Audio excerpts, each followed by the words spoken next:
So today we are going to be looking at the story of Lamech, the first Lamech in the Bible. He is the first man in the Bible to have multiple wives. And for some odd reason, I believe the reason is that because he had multiple wives, the church had to make him out to be this horrible man. And they have just taken what very little we have in scripture about him and just created like Christian mythology from it. And you guys will see that today. But we're going to be looking at him. We're going to read his Bible story. Then we're going to watch a video of what a pastor and two others had to say about him. Very big claims. We're going to then see how true those claims are. I even have a conversation with ChatGPT. I want to say AI is not perfect, but it's a good way, it's a good foundation to have when it comes to trying to get unbiased thinking, unbiased logic. ChatGPT does have biases, but you guys will see the way I ask the question with no outside interpretations, just based on the passage, what it thinks. And it's going to be pretty interesting. So let's read it. I'm going to read it all the way through. And then we're going to watch what the pastors have to say about it. And then you guys will hear my take. So, and Lamech is a descendant of Cain who killed his brother Abel. And Lamech married two women, one named Ada and the other Zillah. Ada gave birth to Jabal, who he was the father of those who dwell in tents and raise livestock. And his brother's name was Jubal. He was the father of all who played a harp and a flute. And Zillah gave birth to Tubal Cain, a forger of every implement of bronze and iron. And the sister of Tubal Cain was Naamah. Then Lamech said to his wives, Ada and Zillah, hear my voice, wives of Lamech. Listen to my speech. For I have slain a man for wounding me, a young man for striking me. If Cain is avenged sevenfold, then Lamech 77fold. I hear the story of a dude raised some pretty good sons, had two wives, end up getting attacked. Right? He said, "I have slain the man for wounding me, and the young man for striking me," and he killed them. Pretty classic case of self-defense, right? So something that I feel like today we would just say, okay, that's self-defense. Why did you attack some old dude? But that's not how Christian churches have really understood that text for some reason. They suggest he's like this horrible guy. So I'm gonna let you guys hear what they had to say about him. It's pretty long. I don't see anything necessarily in the text. Now, the first man who's married to two women, Lamech, this would be in Genesis chapter 4, he is condemned. So he is condemned. I don't know where he was condemned in the Bible. That did not happen. Let's continue. When as a violent man, it records there that he's married to two women, and he boasts about being violent to a young man who just slighted him ever so slightly, and he says. Yeah. He said he slighted him ever so slightly. Pay attention, because this would happen a lot. And a lot of times, Christian leaders in the church can get away with things of this nature, especially when the people that they're talking to want to believe what they're being sold. They want to believe it. So they're not really going to like check them on it, you know? All right, if Cain was avenged, let me tell you how much I'm going to avenge. And the difference is someone who offends me. The difference is Cain, in the case of Cain, and Cain was, he was no saint, but in the case of Cain, he's like, Cain was no saint. So he's going to try to make a claim that Cain was not as bad as Lamech, right? That Lamech was worse than Cain. Cain, remember, he killed his own brother Abel in cold blood out of jealousy and anger. God exacting this vengeance. And Cain was, he was no saint. But in the case of Cain, it's God exacting this vengeance sevenfold, right? I'll put my mark on you, because Cain is like, okay, you're going to allow me to live after killing my brother Abel, and I'm going to be a wanderer and I'm being banished, but people are going to find me and kill me, and God makes him this promise and says, I'll put my mark on you so that if anybody finds you and tries to lay a hand on you, tries to harm you or kill you, I will exact vengeance on them sevenfold. Whereas Lamech is saying, if Cain's vengeance was sevenfold, mine will be 77fold. So he's saying, it'll be exponentially more. And he's also saying, I'm going to exact that kind of vengeance. And, it's very bad. He cannot exact his own vengeance. That's not how avenge works. So, especially when you're dead. So Cain was worried about somebody was going to come and kill him. And God was like, well, if that happens, I'm going to avenge you sevenfold. I'm going to punish them sevenfold of what they did to you in an act of avenging you. So if somebody did that to Lamech, why would he be saying that he is going to be the one that's going to exact that like vengeance if he's dead? If they attacked him, if they retaliated against him by killing him, how would he be able to do that? And so, and he's talking about that in the context of like presumably what we can tell implicitly is like a young boy who doesn't What we can presumably what we can tell implicitly. So not good. Okay. what we can tell implicitly is like a young boy who doesn't commit a crime but just slights him, offends him, and so he's like, I'm going to go and absolutely destroy and murder and kill this young boy. All right. So a lot of things, and this is just a great lesson for anything in life, but especially when you're listening to somebody preach from a position of authority. Of I'm gonna play that again. Notice the loaded language in the claims. He said doesn't commit a crime against him. I don't know why he think that the man that attacked him did not commit a crime against him. He said slighted him and insulted him as if it was just verbal. Boy who to exact like presumably what we can tell implicitly is like a young boy who doesn't commit a crime but just slights him, offends him, and so slights him, offends him. We know, and this was made in 2025. Offend is just like I tell a bad joke or I say something mean to somebody or about generic group of people and somebody's offended, right? Like that's not something that obviously you would kill somebody for, but that's not what happened. And then so he's like, I'm going to go and absolutely destroy and murder and kill this young boy. And then young boy, why you call him a young boy? I believe it says, I have slain a man for wounding me, a young man for striking me. Maybe in other versions it may call him a boy, but this dude attacked this guy, right? I think this is a pretty clear-cut case of self-defense.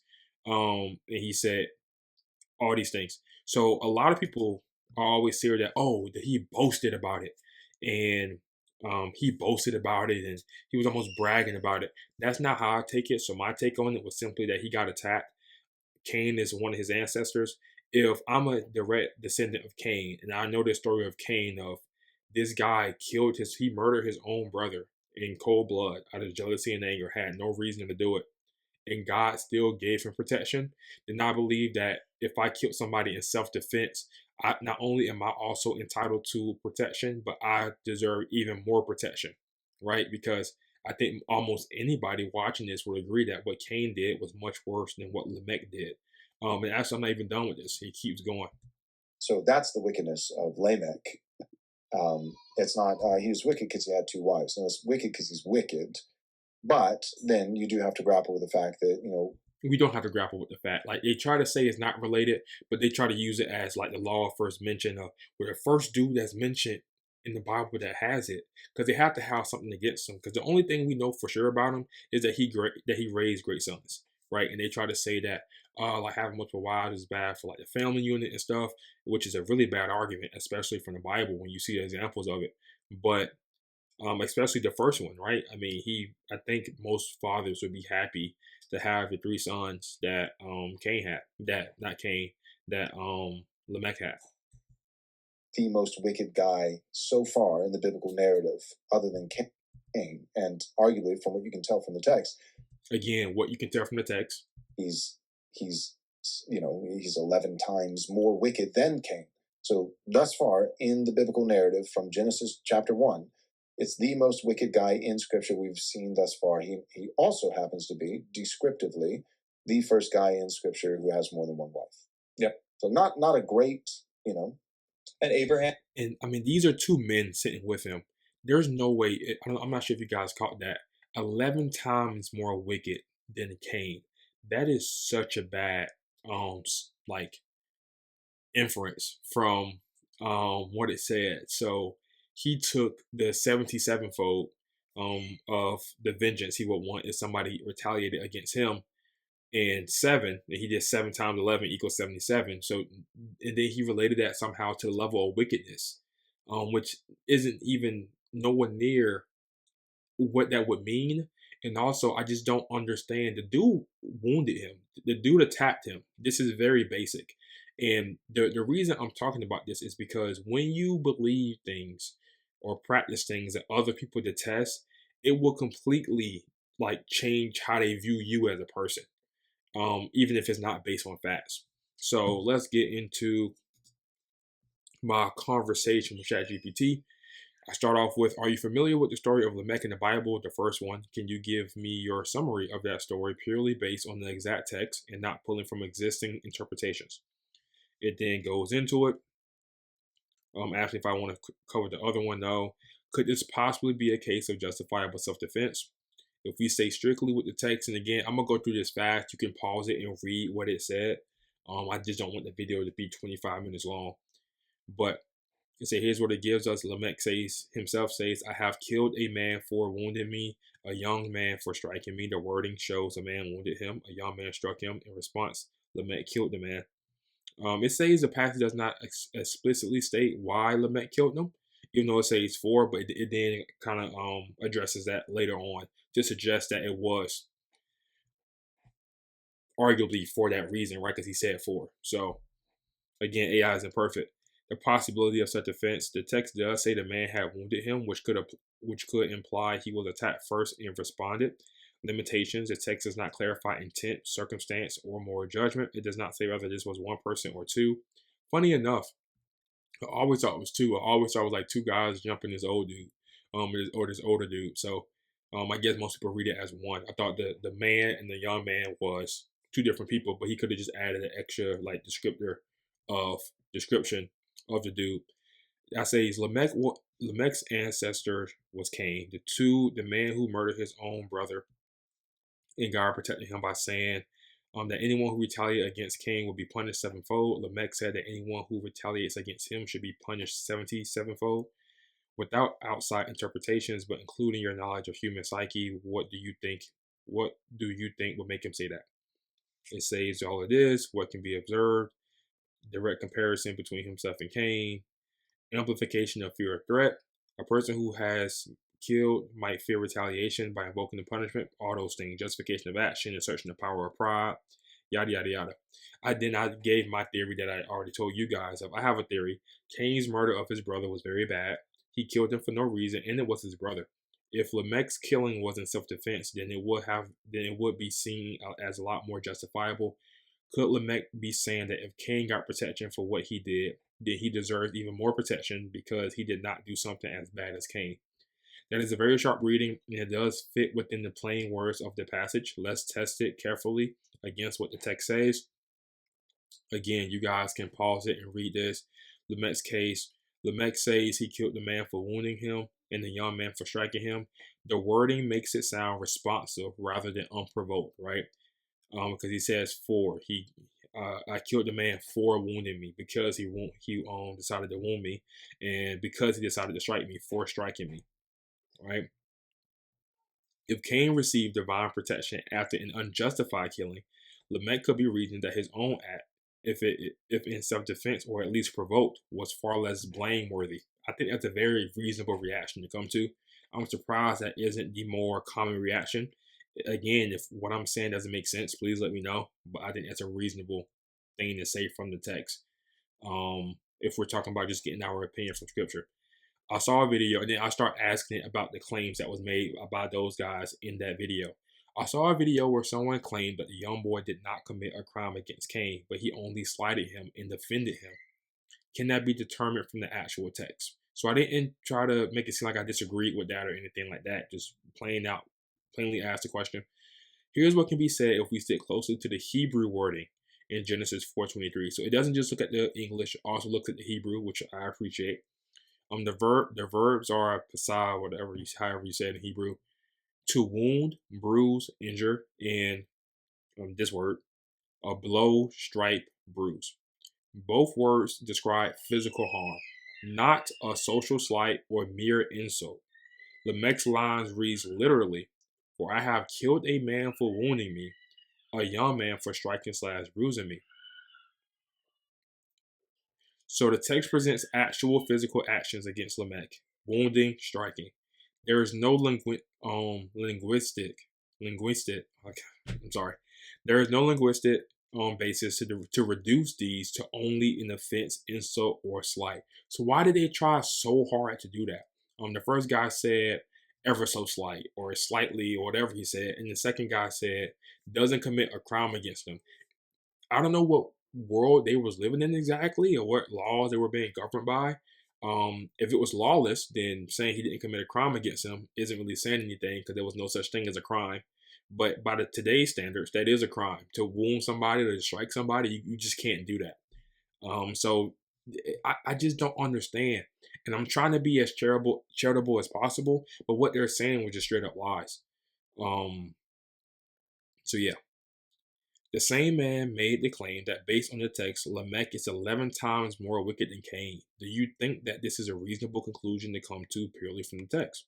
Again, I don't try to ask it a leading question, even though that shouldn't affect ChatGPT. I'm sure it can. If we're careful to stay with the text itself, here's what we can observe. Lamech killed a man for wounding me and a young man for striking me. And then he says, if Cain is avenged sevenfold, then Lamech 77fold. I think I mentioned I did address the fact that he called him a boy, and I see this all the time. People make it seem like it was like some 12-year-old kid. That just isn't what it says. Say was a man, right? So someone might notice that 77 is 11 times 7, and Cain's vengeance was sevenfold. They could then argue that Lamech's 77fold shows that he's 11 times worse. Can this conclusion be drawn purely from the text? Numerical claim. The text does not say that Lamech is 11 times more wicked. That is an interpretive leap from the arithmetic of 7 times 11 equals 77. What does the text say? Lamech himself is the one who raises the number. He compares himself to Cain and multiplies the vengeance figure. What it doesn't say. That God endorsed this, that wickedness is being measured numerically, or that Lamech's act was judged more evil than Cain's. There's nothing in the text to suggest that. Reasonable or not, it is not a reasonable conclusion if by that we mean the text itself states or implies it, it does not imply at all. The words 11 times more wicked are not in the passage, and the passage does not frame Lamech's number in terms of wickedness.